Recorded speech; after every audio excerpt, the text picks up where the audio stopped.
What's up, everybody? Underestimated here, back with another Bankroll Challenge update and a small grind session here. So we have officially made it to our second goal. We have just hit 2,500 in our poker bankroll. So we have met our Bankroll Challenge number 2, and we will therefore be starting our third Bankroll Challenge, which will be to take the bankroll to $10,000, and we initially started with $200, $100 here, and $100 on PokerStars. So over on PokerStars, we have a bankroll of $400, and if you look, look over here, we have 1412 in the roll. We have about $200 in the cash because there's $50 out here on the two tables, and then we have, I can't get this actually all the way up to show you, but we have about $500 in rake back, bringing us to a grand total of just over 2,500. So we have met our second goal. Our first goal was to get to 1,000. We did that. We've now met our second goal at 2,500, playing primarily 5-cent, 10-cent, no limit hold'em games. And now that we have our 100 buy-ins for NL25, we have officially moved up stakes. We're just playing two tables here right now, so everything is continuing to go in the right direction, and we're just going to keep grinding away, trying to post more videos, more sessions, more games, etc. So stay tuned. Hopefully there'll be more coming shortly. We haven't got to that point yet, but we are working on it. Ace King, we raised up. He called, we barreled, he called. 4 is good for his range, calling range, not ours, so we just kind of check, gave up. So yeah, the next shots are NL25. With a bankroll of 2,500, we could definitely be throwing in some NL50 here and there when the games look soft and we think we have an advantage. But for right now, we're just going to be multi-tabling NL25.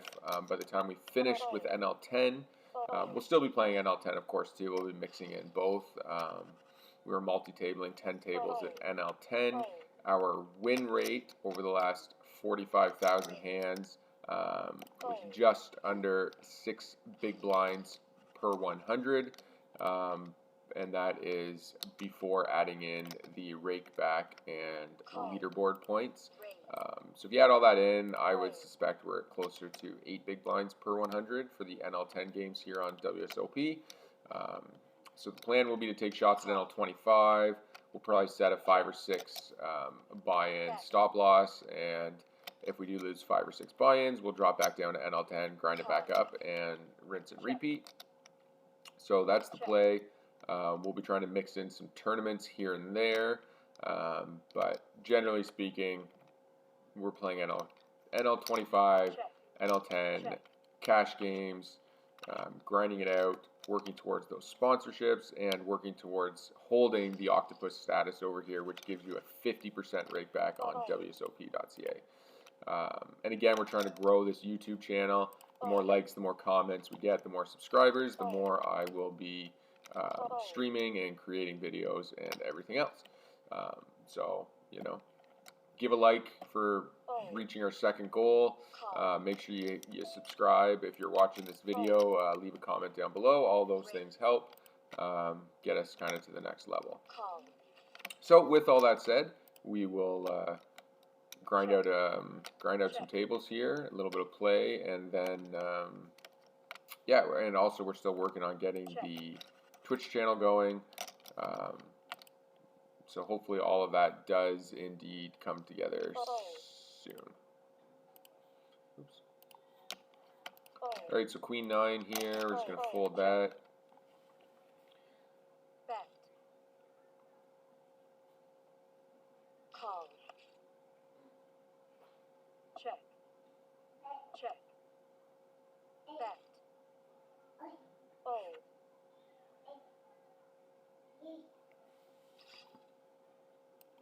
Oh, we got another table opening up. We're just going to stick to the 2 tables here for the purpose of this video. Let's see how that all goes. So One thing I have noticed at NL25 is that it is essentially the same as NL10. Like most games, the fishes are not very good. They play very check call-y. If they're raising or check raising, they have a strong hand that beats one pair, including top pair, top kicker, and including your pocket aces. So nothing's really changed there. Obviously, the regulars, as you move up, just get a little bit better and a little bit smarter as you go. So that's no problem there. We know that. I would expect to see a little bit more 3-betting at NL25, but we'll just kind of see what happens. But not too much, obviously, down at these stakes. We could probably 3-bet here, but we'll just take the call.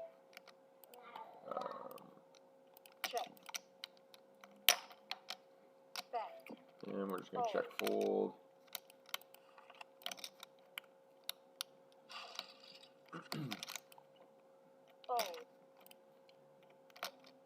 Small blind, you want to take a 3-bet or fold line as often as possible. It's just the most profitable line. There's no argument. There's no way around that. All right, so here we pick up we have an overcard to the board. We have a gut shot straight flush draw. So obviously we're going to continuation bet here. Catch an 8 on the turn. So he called out of position. He called this flop barrel. So he could obviously have a jack. He could have 10s. He could have a hand like, okay, so interesting. We are going to value bet, I think, here, and we're just going to do it very small. If he has a queen, I would have expected him to raise on the turn, given how wet the board was. So we'll make a small value bet here. We could be up against a worse flush draw. Obviously, if he raises, our hand's dead, and we will just fold and move on. And he does give up.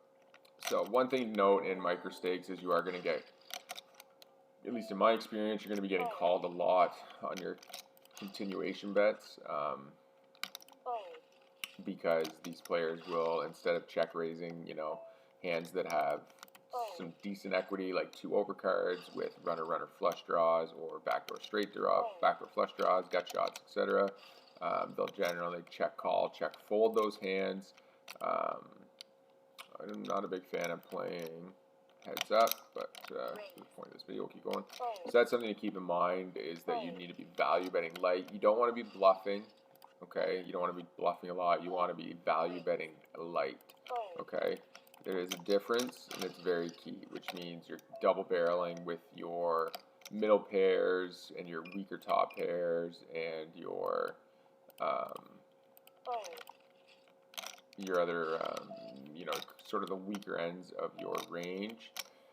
He calls here. I think I'll just check give up out of position on this particular hand. 7-5 suited, we'll raise that up, heads up. He bets, and we're just going to move on. If we had 2 diamonds in here, we probably would have potentially either continuation bet or check raised. Ace-9, we'll raise that up on the button. Not much for us here. We'll just continuation bet and then check give up. And ace with pair on the turn. He checks again. I think I will just bet because, again, it's heads up. We don't know exactly what he has. You know what I mean?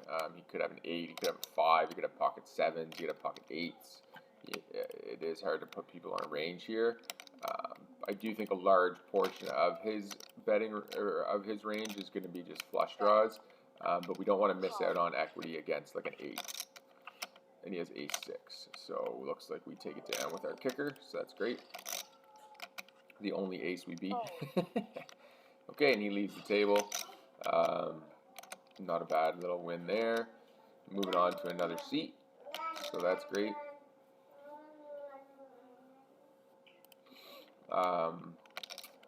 So yeah, I do. The biggest, I think at these stakes, the biggest increase to your win rate is learning how to fold and believing people when they are raising you. Because one thing you will find is that, yes, your top pair, top clicker, when you bet, and they call, is good a lot of the time. But what you will find is the second that they re-raise you, donk bet, or check raise, they have the hand. So I think we'll end the session here. Again, please like, comment, and subscribe to the video. And we will have more to come.